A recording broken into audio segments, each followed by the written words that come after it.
오늘 함께 나눌 하나님의 말씀은 요한복음 18장 6절에서부터 11절까지 기록되어 있는 본문의 말씀입니다. 우리는 지금 예수님과 자신을 잡으러 온 가룟 유다의 일행과의 그 사이에서 벌어진 사건들에 담긴 의미를 함께 계속해서 살펴보는 가운데 있습니다. 그 가운데 지난 시간에는 예수님 편에 서 있다가 어둠 속으로 뛰쳐나갔던 가룟 유다가 그 손에 횃불을 들고 다른 한 손에는 무기를 든 유대 종교 지도자들과 또한 로마 군병의 편에 서서 예수님을 잡으러 나와왔던 사건을 통해 하나님께서 창세전에 예비하신 자들이 서 있어야지만 되는 곳과 그렇지 않은 자들이 서 있는 자리에 극명한 대조의 모습을 함께 살펴보았습니다. 우리는 예수님과 그 예수님 주변에 서 있었던 제자들, 그리고 가룟 유다와 그 주변에 서 있었던 사람들을 통해 우리 그리스도인들이 끝까지 서 있어야지만 되는 자리, 그리고 우리 그리스도인들에게 참 빛과 참 힘이 되는 것은 무엇인지를 발견하고 깨달을 수 있었던 것입니다. 그리고 오늘 말씀도 그와 동일한 사건과 시간의 연장선상에서 벌어지고 있는 내용들에 대한 기록입니다.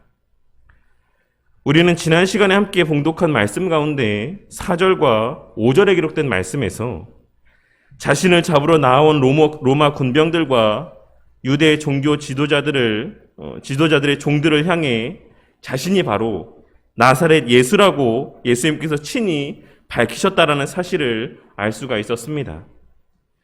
특별히 그 가운데 예수님께서는 5절 말씀에서 내가 그니라 라고 하는 표현을 사용하셨는데, 이는 구약시대 때 성부 하나님께서 자신을 계시하시던 말씀의 양식과 매우 유사한 표현으로서 예수님께서는 의도적으로 이러한 표현을 종종 사용하심으로 사마리아 여인에게도, 그리고 오늘 말씀에서의 예수님과 함께 서 있는 자들에게도, 그리고 무엇보다 이 글을 읽는 우리들을 향하여 자신의 메시아 되심과 하나님 되심을 나타내 보여주고 있으신 것입니다.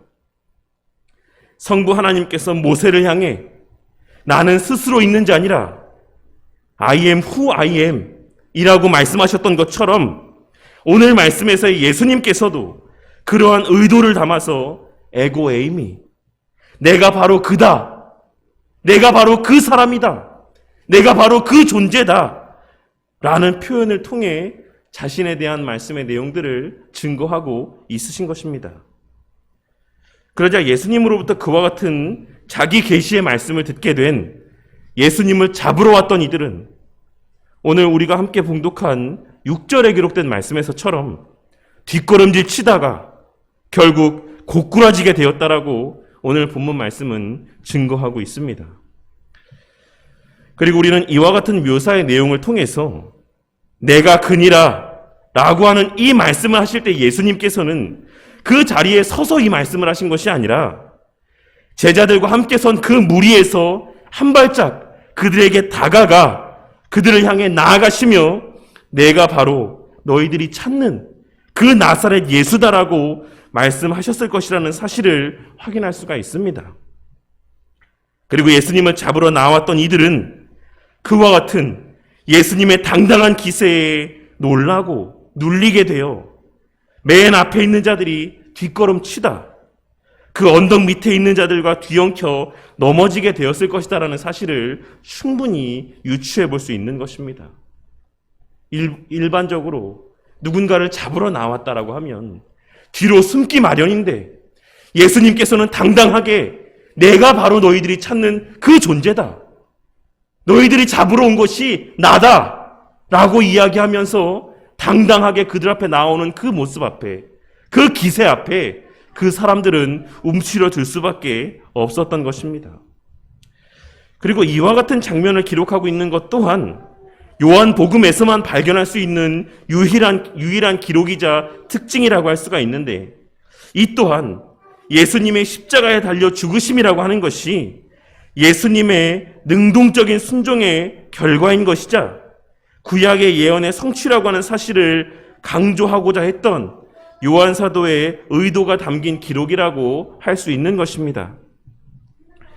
요한 사도는 이를 통해서 이 장면 또한 시편 56편 9절에 기록되어 있는 내가 아뢰는 날에 내 원수들이 물러가리니 이것으로 하나님이 내 편이심을 내가 아나이다 라고 하는 이 말씀의 성취라는 사실을 나타내 보이고자 요한 사도는 의도적으로 다른 복음서에는 기록되어 있지 않은 이 말씀의 내용을 기록하고 있는 것이라 할 수 있는 것입니다.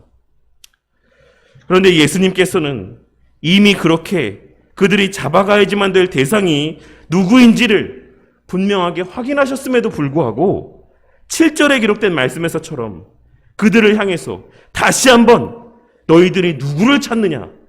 누구를 잡으러 왔느냐? 지금 너희가 누구를 찾고 있느냐? 라고 재차 말씀하고 있으신 것을 확인할 수 있습니다. 그리고 예수님의 그와 같은 반복된 질문에 대해서 그들은 나사렛 예수를 찾으러 왔다라고 이야기하며 그를 잡으러 왔다라는 사실을 다시 한번 분명하게 밝히고 있는 것입니다. 그렇다면 예수님께서는 왜 그들을 향해 동일한 질문을 다시 한번 반복해서 건네신 것이라고 할 수 있겠습니까? 그것은 뒤에 이어지는 말씀의 내용을 통하여서 확인할 수가 있는 바인데 예수님께서는 8절에 기록된 너희에게 내가 그니라 라고 이야기하였으니 나를 찾는 것이거든 이 사람들이 가는 것은 용납하라 라고 하는 말씀을 통해 알 수 있는 것처럼 그들로 하여금 너희들이 나를 잡으러 왔으니까 너희들이 니네 입으로 나만 찾으러 왔다라고 했으니까 나와 함께 있는 이 제자들은 잡아가지 말아라. 이 제자들은 그냥 가게 내버려 두어라 라고 그 뜻을 전하기 위해 그들에게 그 사실을 분명히 하기 위해 재차 그들이 무엇 때문에 왔는지를 그들 가운데 상기시켜주고 있으신 것이라 할 수 있는 것입니다. 그리고 예수님의 그와 같은 행하심 가운데는 제자들을 향한 인간적인 사랑의 마음이 담겨 있는 것이기도 하지만 그보다는 이 또한 17장에 기록되어 있는 예수님의 기도에 대한 응답과 성취를 위한 행하심이라고 할 수가 있는 것이고 더 나아가서 궁극적으로는 이들을 통해 세워질 주의 몸된 교회를 위한 예수님의 말씀과 행하심이었다라고 하는 사실을 우리는 오늘 말씀을 통해 그리고 뒤에 이어지는 일련의 사건들을 통해 발견하고 깨달을 수 있어야지만 되는 것입니다. 본문에서의 용납하라고 번역되어 있는 표현은 명령형의 문장입니다. 그러니 예수님께서는 지금 자신을 잡으러 온 이들을 향해 그리고 수많은 무리의 군대를 향해 나만 잡아가고 나머지는 그냥 가게 내버려 두라고 명령조로 말씀하고 있으신 것입니다. 그리고 이를 통해서도 우리는 예수님의 잡히심이 예수님께서 힘이 없어 어쩔 수 없이 잡히신 것이 아닌 예수님께서 스스로 뜻하신 바에 따라 잡히신 것이다라고 하는 사실을 분명하게 확인할 수가 있는 것입니다. 그런데 그 순간 예수님 곁에 서 있었던 베드로는 그 성격대로 그가 평소에 나타내 보였던 그의 품행대로 자신이 소지하고 있었던 칼을 빼어서 대제사장의 그 종의 오른편 귀를 베어버리고 맙니다.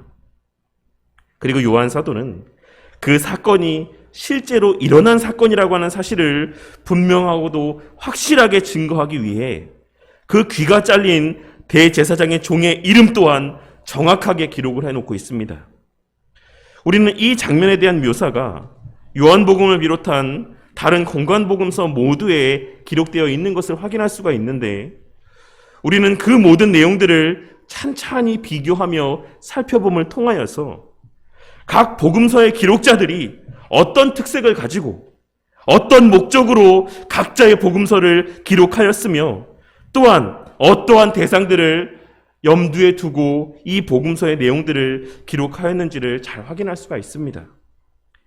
그리고 다른 무엇보다 우리는 요한 사도의 이 복음서의 기록의 목적이 다른 공간 복음서에는 기록되어 있지 않은 내용들을 보완하기 위해 그 퍼즐의 나머지 조각을 맞추기 위한 의도에서의 기록이기도 하다는 사실을 오늘 말씀에서와 같은 다른 공관복음서에는 기록되어 있지 않은 내용들이 언급되어져 있다는 사실들을 통해 확인할 수가 있는 것입니다.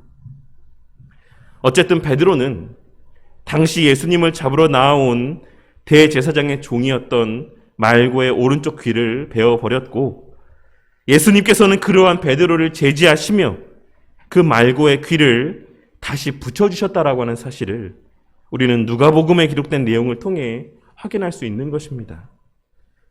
그리고 이어서 11절에 기록된 바와 같이 베드로를 향해 칼에 칼집을 꽂으라.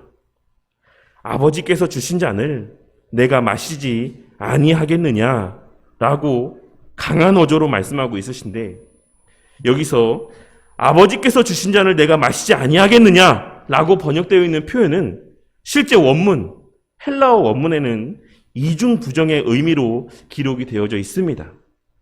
그러니 그 원문의 표현을 직역하여 다시 한번 말씀드리자면, 아버지께서 주신 잔을 내가 마시지 않을 수 없지 않겠느냐라고 하는 의미로 예수님께서는 내가 그 잔을 반드시 마시겠다, 내가 꼭 마셔야지만 되겠다라고 하는 강한 뉘앙스를 이와 같은 이중부정의 표현을 통해 나타내 보이고 있으신 것입니다. 하지만 여전히 부족함 가운데 있었던 베드로는 과거 예수님께서 예루살렘에서의 순환에 대하여 말씀하실 때 결코 그 일이 일어나지 못하도록 제가 막을 것입니다라고 이야기했던 것처럼 이번에도 여전히 자신의 육신의 안목과 판단에 근거해서 예수님의 십자가 대속의 사역을 가로막으려고 했던 것입니다. 우리는 오늘 말씀에서도 우리의 신앙의 여정 속에서 우리가 반드시 깨닫고 명심해야지만 될 중요한 교훈들을 발견할 수가 있는데, 첫째는 하나님의 때가 되기 전까지, 하나님의 허락하신 때가 되기 전까지는 우리의 이 땅에서의 생명과 그 안위가 이 세상의 그 무엇으로부터도 위협받을 수 없다라는 사실입니다. 하나님께서 정하신 때가 되기 전에는, 우리가 감당할 수 있는 정도의 여건이 마련되기 전까지는 이 세상의 그 무엇도 우리를 위협할 만한 대상이 없다라는 사실을 우리는 오늘 말씀의 내용을 통해 발견하고 깨달을 수 있어야지만 된다라는 것입니다. 이 사실이 우리에게 주는 위로가 얼마나 큽니까?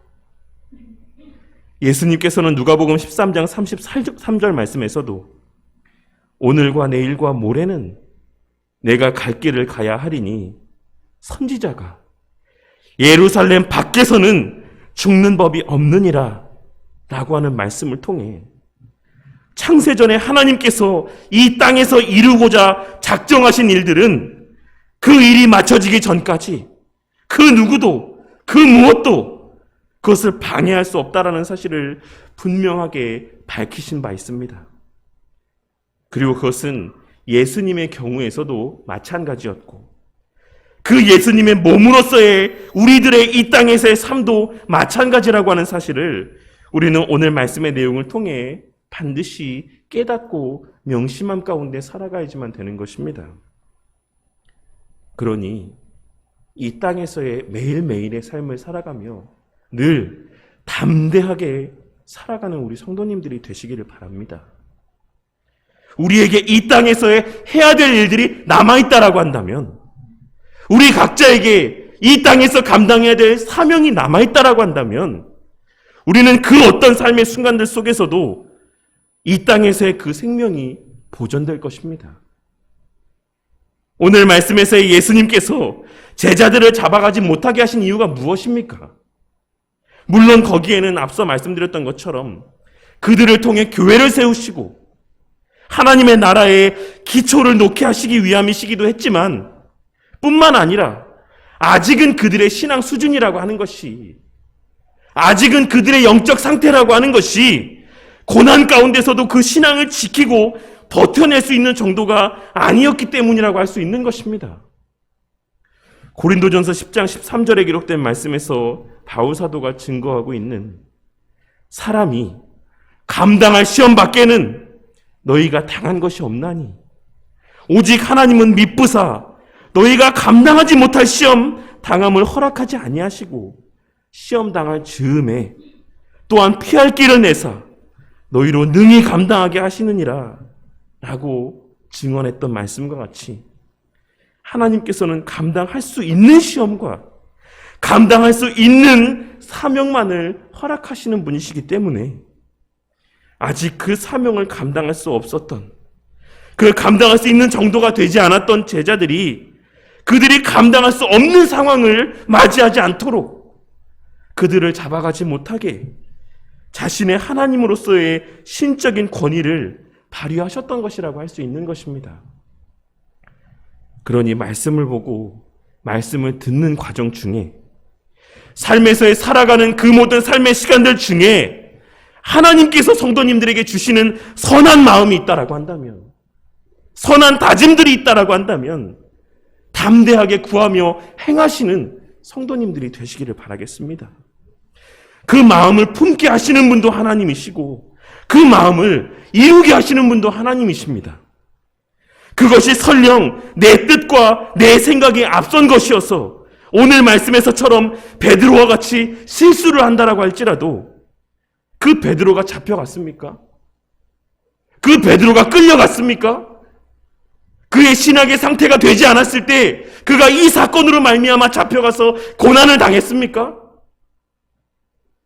그러하지 않았던 것처럼 우리의 감당할 만한 때가 되지 않았다라고 한다면 우리의 이 땅에서의 삶의 시간들 가운데 하나님께서는 우리를 붙잡고 있는 그 손을 결코 놓지 아니하실 것이고 우리에게 그와 같은 감당할 수 없는 순간들을 경험케 하지 않으실 것이다라는 것입니다. 그러니 오늘 말씀을 통해 우리 성도님들의 어떤 마음들이 품게 되어질 때 담대하게 결단하고 나아가는 저와 우리 모두가 되기를 바란다는 것입니다. 이렇게 해서 잘 안 되면 어쩌지? 혹시 이렇게 한다고 했다가 실패하면 어쩌지? 그래서 하나님의 영광이 가리워지면 어쩌지? 예수님 다시 오실 그 길이, 그 날이 뒤로 미뤄지고 연기되어지면 어쩌지? 이런 쓸데없는 걱정하시지 마시기를 바라겠습니다. 이 세상에 그 어떤 누구도 그 무슨 일도 하나님의 영광을 가리울 수 없고 하나님의 뜻을 어그러뜨릴 수 없으며 예수님의 다시 오실 그 때를 늦출 수 없습니다.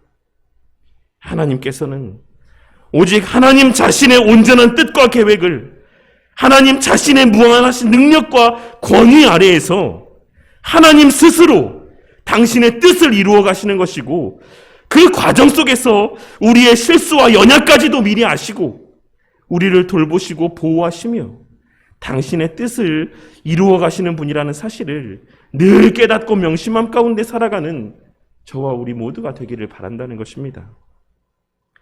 나는 스스로 있는 자니라 라고 말씀하셨던 그 하나님께서 제자들 당시에도 내가 바로 그니라라고 말씀하셨던 그 예수님, 그러한 모습들을 드러내 보이셨고 오늘 말씀에서도 우리를 향해 내가 바로 그러한 하나님이다라는 사실을 말씀하고 계심을 깨닫고 늘 담대함 가운데 매일의 자녀된 삶, 제자된 삶을 살아가기 위해 애쓰고 열심을 내는 저와 우리 모두가 되기를 바라겠습니다.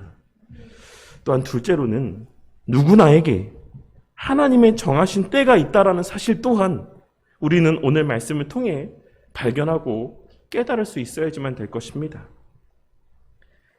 우리가 얼마 전 전도서에 기록된 말씀을 통해 살펴봤던 것처럼 이 땅에서의 우리의 삶의 시간들 가운데는 하나님께서 우리를 돌보시고 먹이시고 싸매시고 회복시켜 주실 때가 있는가 하면 때로는 우리를 고통 가운데 내버려 두시고 죽음에 이르게 하실 때도 분명 존재한다라고 하는 사실을 우리는 오늘 말씀을 통해 발견할 수 있어야지만 됩니다. 하지만 그럼에도 불구하고 그러한 때에도 우리가 낙심하지 않을 수 있는 이유가 무엇입니까? 그것은 우리가 그와 같은 삶의 시간들을 맞닥뜨리게 되었다라는 것이 곧 우리가 그 순간을 감당할 수 있을 만큼, 우리가 그러한 순간들을 맞이해도 될 만큼 우리의 신앙이 성숙하였고 성장하였고 우리의 이 땅에서의 감당해야 될 모든 일들이 온전히 끝마쳐졌다라는 사실을 의미하는 것이기도 하기 때문인 것입니다. 그렇기에 바울 사도는 빌립보서 1장 21절 말씀에서 죽는 것도 유익하다. 사는 것이 그리스도니. 사는 것이 그리스도니. 내가 죽는 것도 유익이다. 라고 고백을 했던 것이고, 그의 목숨이 경각에 다다를 때 마지막으로 기록했던 유언과도 같은 디모데후서 4장 7절과 8절 말씀에서는 나는 선한 싸움을 싸우고 나의 달려갈 길을 마쳤다. 그리고 믿음을 지켰다. 이제 후로는 나를 위해 의의 면류관이 예비되어져 있다. 주 곧 의로우신 재판장이 그날에 그것을 나에게 주실 것이다. 하지만 그것은 나에게만이 아니라 주의 나타나심을 사모하는 모든 자에게도 나와 같은 이러한 순간들이, 경험들이, 은혜들이 허락되어질 것이다라고 고백을 했던 것입니다. 제가 늘 입버릇처럼 이야기하는 표현이 하나 있는데, 그것은 바로 우리가 죽어봐야 천국밖에 더 가겠느냐라는 표현입니다. 우리 믿는 자들이 이 땅에서 죽음이라고 하는 극치의 순간을 맞이하게 된다라고 할지라도 그래봤자 우리가 천국밖에 더 갑니까? 우리가 이 땅에서 불시의 사고로 목숨을 잃게 된다라고 할지라도 그 이후에 우리에게 예비되어져 있는 것은 천국밖에 더 있습니까? 이만큼 남는 삶이 어디 있습니까? 이만큼 복된 삶이 어디 있습니까? 이만큼 담대할 수 있는 삶이 또 어디에 있습니까? 그리고 또 하나, 제가 즐겨 사용하는 표현이 또 하나 있는데, 그것은 죽는 건 아무나 죽냐는 것입니다. 죽는 건 아무나 죽을 수 있는 것입니까? 내 원한다고, 내 뜻한 바대로, 내가 원하는 때에 마음대로 죽을 수 있다라고 생각하십니까?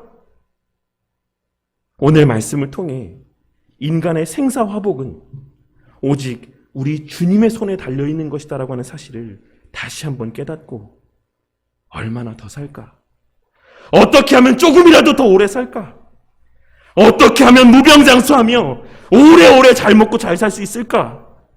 이러한 것들을 염려하고 고민하며 그러한 목적을 위해 예배드리고, 그러한 목적을 위해 기도하고, 그러한 목적을 위해 헌금하고, 그러한 목적을 위해 교회 봉사하며 사는 자들이 아닌, 내가 도대체 이 땅에서 머무는 동안 내가 해야 될 일은 무엇인가?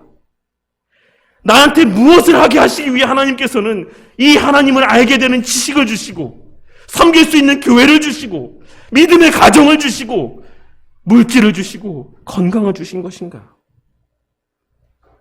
왜 나로 하여금 지금까지 살아있을 수 있도록 이 생명을 보존해 주시고, 지금 이 순간 이 말씀을 들려주시는 것일까?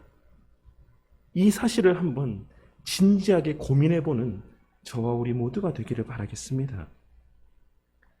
우리는 예수님께서 걸어가신 십자가 대속의 사역을 바라보며 그로 말미암아 세워질 교회와 하나님 나라를 중심으로 살아가야 될 자들이라고 하는 사실을 오늘 말씀을 통해 다시 한번 깨닫게 되는 은혜가 있기를 바라겠습니다. 그 목적을 위해 우리는 지금 이 순간에도 여전히 이 땅에 머물고 있는 것이며, 그 목적을 위해 하나님께서는 지금 이 순간에도 우리의 생명을 붙드시고, 우리의 삶을 붙드시며, 우리의 가정을 붙드시고, 우리의 기업을 붙들어 주시는 것입니다. 그리고 혹 우리 가운데 이미 고난 가운데 있는 자들이 있다라고 한다면, 우리 성도님들께서는 오늘 말씀을 떠올리며 그 고난을 감당할 만한 신앙의 성숙함이 되었기 때문에 그러한 고난을 겪고 있는 것이다라고 하는 사실을 깨닫게 되는 은혜 또한 있으시기를 바라겠습니다. 때로는 우리의 연약과 부족 때문에 우리의 그 부족함을 깨닫게 하시기 위해, 그 죄된 모습에서 돌이키게 하시기 위해 우리에게 아버지로서의 징계의 성격에서의 고난들을 허락하시기도 하지만, 우리가 선한 일들 가운데 충성하며 겪는 고난이라고 한다면 우리가 그것을 감당할 만하기 때문에 하나님께서 그러한 시간들 또한 허락하신다라는 사실을 우리가 스스로 생각하기보다 하나님께서 우리를 바라보실 때의 그 신앙의 성숙함의 정도가 충분하기 때문에 하나님께서 그러한 시간들을 허락하시는 것이다라고 하는 사실을 깨달으며 기뻐할 수 있는 저와 우리 모두가 되기를 바란다는 것입니다. 왜 이런 작은 교회 공동체를 섬기게 하셨을까?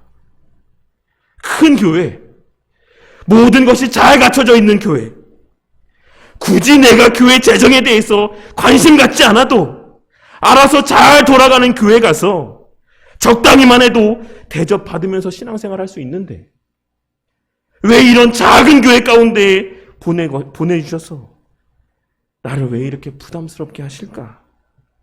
이런 생각이 들 수도 있지만 이 일이 누군가는 해야 될 일이고 그것이 바로 성도님들이기 때문에, 그 일들을 감당할 수 있는 자들이 성도님들이기 때문에 이러한 시간들을 또한 기회들을 허락하신 것을 깨닫고 감사함으로 감당하는 성도님들이 되시기를 바란다는 것입니다.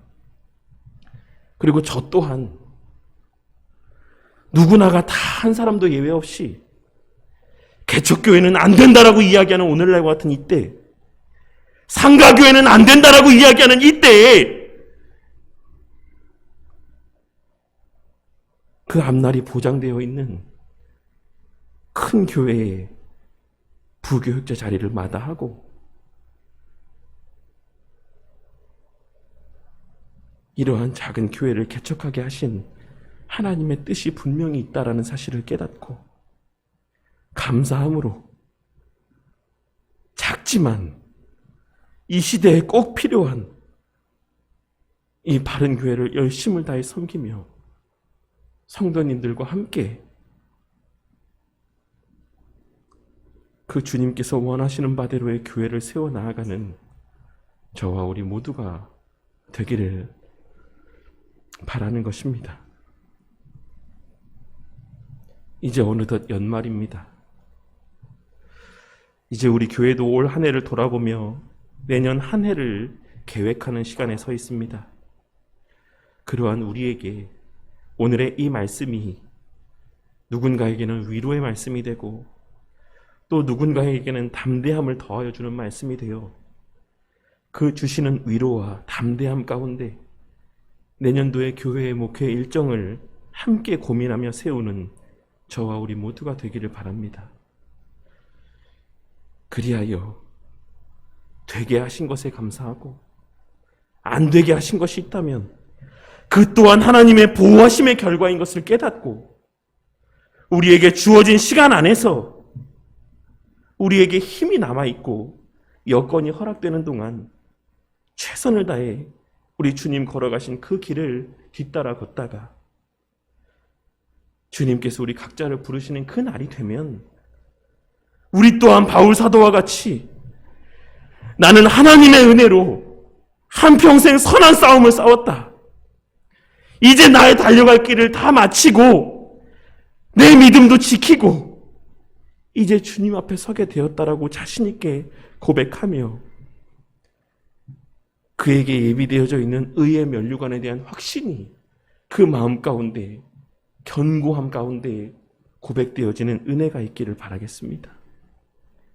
그 자녀들 앞에, 그 부모의 떠나가는 순간 앞에 모여 서 있는 그 자녀들 앞에 바울 사도와도 같은 이 멋진 신앙의 고백을 담대하게 남기며 그들과의 그리스도인으로서의 가장 멋진 이별의 때를 맞이하는 저와 우리 모두가 되기를 바란다는 것입니다.